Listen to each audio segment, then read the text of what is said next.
তো শালা কবি আর লেখকদের পুরা গার মার দিয়া। আজকের দিনে যদি কবিগুরু রবীন্দ্রনাথ ঠাকুর বেঁচে থাকতেন তাহলে একজন কবির এমন চারিত্রিক অধপতন দেখে নিশ্চয়ই 2 লাইনের একটা কবিতা লিখে ফেলতেন। চোখে তোর মায়ার ফাঁদ, কথায় তোর জাদু। ওয়া ওয়া কস না কে? ওয়া ওয়া ওয়া। আরে আরে, চোখে তোর মায়ার ফাঁদ, কথায় তোর জাদু, লুচ্চামিতে প্রথম পুরস্কার, তোকে দিতেই হবে সাধু। Hey guys, this is Enamul Haq and back with another brand new video and after a long time. Oh my god! So আজকে হবে একটু চেয়ার নড়াচড়া। ওপস, আমার তো চেয়ার নড়ে না। যাই হোক, আজকে হবে একটু চেয়ার নড়াচড়া, একটু হলুদ একটু মরিচ। আজকের রোস্টটা হবে হ্যাপি করা। বন্ধু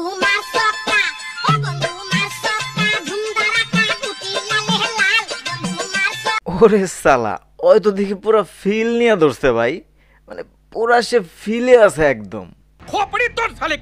ভাই মানলাম এটা একটা নাটকের সিন, বাট তার বডি ল্যাঙ্গুয়েজ দেখে আমার কোনোভাবে মনে হচ্ছে না যে সে নাটক করতেছে।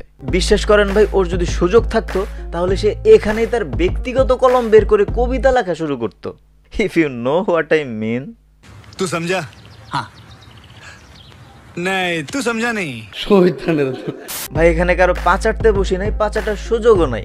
এখানে যেটা হক হালালি পিওর অথেন্টিক বাস্তব কথা সেটাই এখানে বলতে আসছি।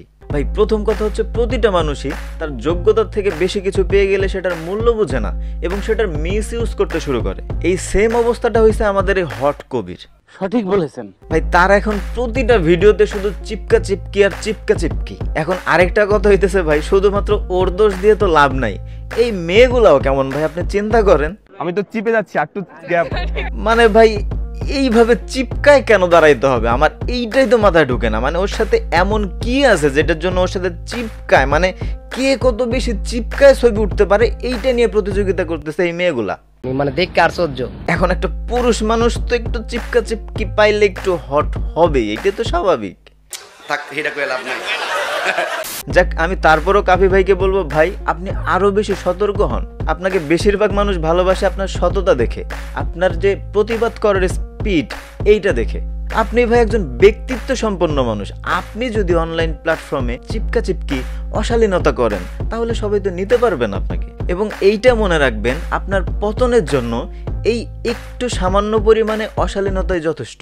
যারা আপনাকে নিয়ে সমালোচনা করতেছে তারা আপনার প্রিয় মানুষ, তারা আপনার ভালো চায়। দ্যাটস ওয়াই তাদের সমালোচনাগুলো অ্যাকসেপ্ট করে আপনার ভুলগুলো শুধরিয়ে নিন। আর তারপরেও যদি মনে করেন সমালোচনা আমার ছেড়ে গেল, আমি আমার মতোই থাকবো, ওকে, বেস্ট অফ লাক ভাই। আজকে এই পর্যন্তই, বাই।